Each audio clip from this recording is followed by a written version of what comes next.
Well, the time has finally come. Finale of The Ones Who Live. I'm going to be covering episodes 5 and 6 in this video, so of course, spoiler warning. And if you haven't watched my last videos on all the previous episodes, go do that. Starting immediately with episode 5, we see Rick and Michonne actually traverse Yellow National Park. Now, I had heard like kind of rumors before the show had come out that maybe like Yellowstone National Park would be included in some way. I was like, oh, interesting. Turns out it was episode 5, and honestly, there's some really gorgeous shots, like the whole park and the trees and the mountains in this episode. Very cool. Rick and Michonne run into this group of survivors in the park who are starving. Michonne tries to offer them food, but of course, instead of being thankful, they're greedy and they attempt to rob Rick and Michonne. Keyword, attempt. They fail miserably, and the whole scene is actually really funny. After that interaction, Rick and Michonne find a cabin to rest for the night, and then the show transitions with a flashback where we actually see Father Gabriel. I had heard someone from the main show was going to be crossing over. I didn't know who. Although it was spoiled for me before I saw episode 5. Honestly, seeing Gabriel was a very pleasant surprise. I always liked his character, especially in the last 2 seasons of The Walking Dead. We see Father Gabriel meet up with Jadis and recover some lost time. I love this for multiple reasons. Gabriel's cameo is very important to the story, and this whole thing fixed a plot hole in the main show. When Gabriel saw Rick and Jadis disappear together, he never said anything. And also when Gabriel almost got traded to the CRM and saw Jadis in contact with them, he didn't really do anything about it. Now we see it's very clear Gabriel still cares deeply for Jadis, so he doesn't mind keeping all her secrets. The show cuts back to Rick and Michonne, where we see that Jadis inevitably was able to track them down. Rick tries convincing Jadis that he saved her back in the Savior era for a reason, and that there was no way she'd rather kill everyone she loves for the CRM. I love the dynamic difference between Rick and Michonne here, because Rick wants to save Jadis, but Michonne's all like, hell no, we killing this bitch. It's honestly kind of funny. Jadis underestimates Rick and Michonne, and they manage to get a couple of hits on her before she runs away. They have this really cool car chase scene before Jadis crashes and stumbles upon the group of survivors from earlier in the episode. Jadis tries convincing them that if they help her, she will give them a place in the CRM, and the survivors being so desperate, they accept the offer. Jadis gives them her weapons to try to slow down Rick and Michonne, which was her first mistake. Rick and Michonne run after Jadis and pretty quickly disarm the survivors. Giving them weapons was kind of pointless. I really like that throughout the whole insanity of Rick and Michonne chasing after Jadis, we get scenes of Jadis and Gabriel together. It shows both sides. In present day, we see that Jadis is loyal to the CRM, and in the flashback with Gabriel, we see that Jadis wants to be a part of the CRM and help them do great things, but doesn't know if she should, since they are morally corrupt. She also doesn't want to leave behind Alexandria and Gabriel. She's very torn between both sides, and I like that they're taking the time to show both. We see that Jadis is thinking about Gabriel while she's fighting Rick and Michonne. She's also trying to convince herself she's dedicated to the CRM no matter what. The people Jadis manipulated get torn through by walkers, and Jadis and Rick and Michonne end up in kind of a standoff. Jadis says if she dies, then Alexandria is fucked, and if Rick and Michonne try to escape, Alexandria is also fucked. Rick and Michonne pretend to go with her, but trick her and have a scuffle with her before, out of literally nowhere, Jadis gets bit by a walker. Although her getting bit was like extremely cheesy and plot convenient, I do think it was a bittersweet scene, because in her last moments, she remembers everything Gabriel told her, all the advice he gave her, and she decides to help Rick and Michonne by giving them the radio to call the CRM. And she gives them a wedding ring that Gabriel was actually going to give to Rick before he disappeared. It sucks killing Jadis off because she's such an interesting and complex character, but unfortunately I knew she had to die for the story to progress. It was kind of ironic seeing Rick was the one that had to mercy shoot Jadis after he was saying he was going to kill her for the entirety of the show. And on top of that, the thing that really broke me at the end of the episode was seeing Gabriel going to their meeting spot and just sitting alone and her not being there. And it's even more depressing knowing that Gabriel knows that she's gone and she's never coming back. Overall, episode 5 wasn't like the most insane thing ever. There was a big progress in the story, and it was a very bittersweet way to end Jadis' story and give her a nice exit out of the Walking Dead universe. And a great use of Father Gabriel. He's such an underrated character on the main show, especially in season 10 and 11. Alrighty, time to talk about the insanity that is the finale, episode 6. We find out what the Echelon briefing is, and it's not entirely what I was expecting. The Echelon briefing was mentioned in prior episodes, but I never really mentioned it in my videos because it wasn't important until this episode and like kind of the end of the last one. It's basically the CRM's plan to kill every last remaining city and community with survivors in them, so the CRM will be the only one to exist. General Beale tries convincing Rick that the Echelon briefing is a tough decision, but a necessary one in order to get rid of walkers completely and restore the world to how it once was. If you guys have seen Z Nation, it's very similar to the Black Rainbow in that show.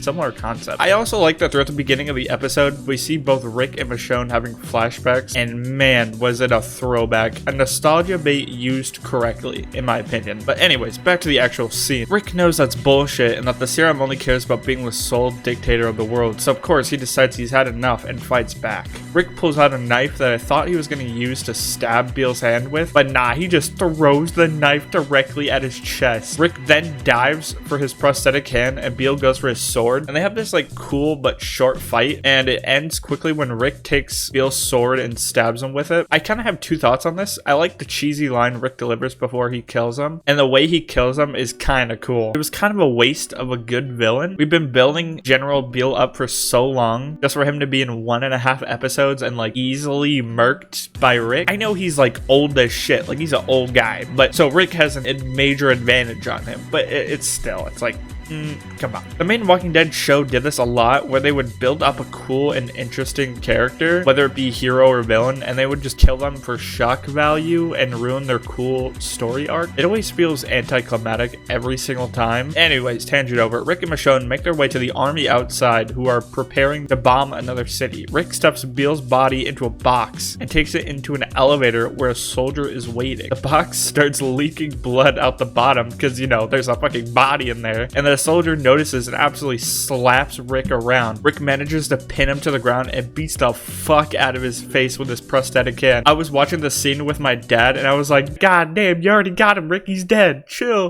Justice for Gotham! Rick and Michonne make their way outside where the army is, with now 2 bodies and a set of explosives. For some reason, all of the gas canisters for the helicopters are conveniently all in one place with absolutely no guards. Like, I'm not an expert on like military armory, that just seems weird to me. Side note, shout out to the guy that answered my question in my last video. It's apparently explained in the world beyond that the gas the serum uses is chlorine gas that is altered to decay the body way faster than normal. Thank you very much to the guy that commented that, because there is no way I'm watching World Beyond if I'm being real here. You're brave for that. Anyways, there is an insane amount of plot convenience in this episode, but nonetheless, there's this really cool camera POV of Rick and Michonne grabbing the camera out of the box, which is supposed to represent them picking up General Beale's walker body. They then use both walkers to set the explosives around all of the gas canisters. For some reason, no soldier hears or sees this happening, which is really weird, but the person who does see this is actually Thorne, who had been trying to find Rick the whole episode. It sucks seeing Thorne at odds with Rick and Michonne because she's such a cool character, but I knew it eventually had to come to this. You can even see on Thorne's face in the scene that she doesn't want to hurt Rick, but she feels betrayed by him. The explosives go off and Rick and Michonne dive towards some liquid that is created to get rid of the gas on someone's body. That is the only part of this that is plot convenience, but actually pretty smart. The explosion is fucking crazy and it kills everybody. Yes, Rico. Kaboom.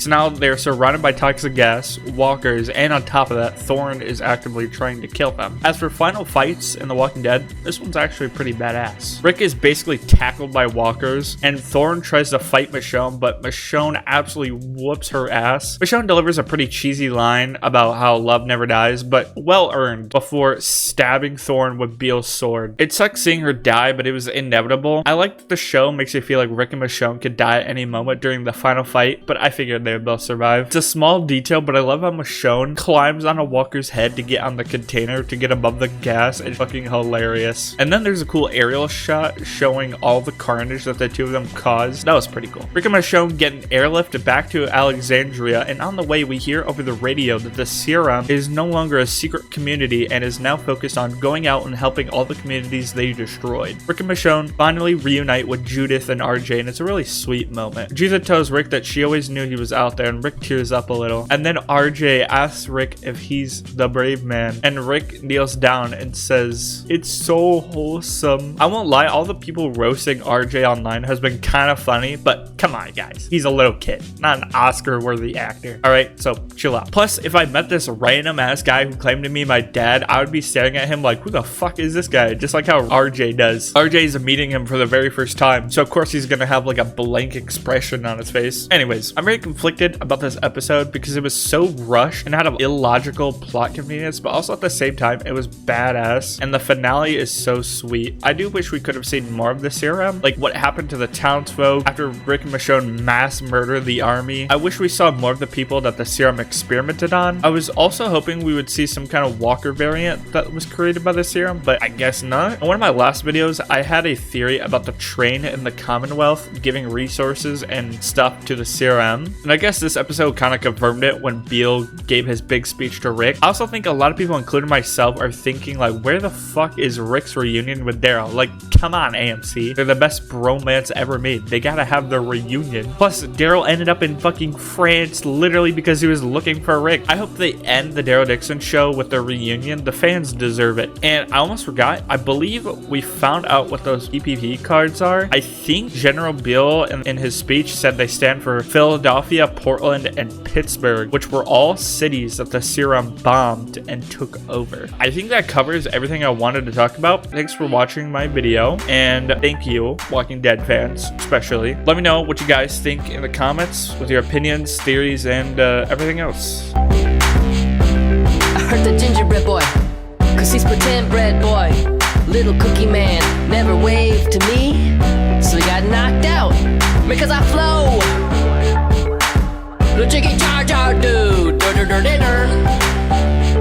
Man, I just flow, shoe shine. No one wanted your stinking tiara,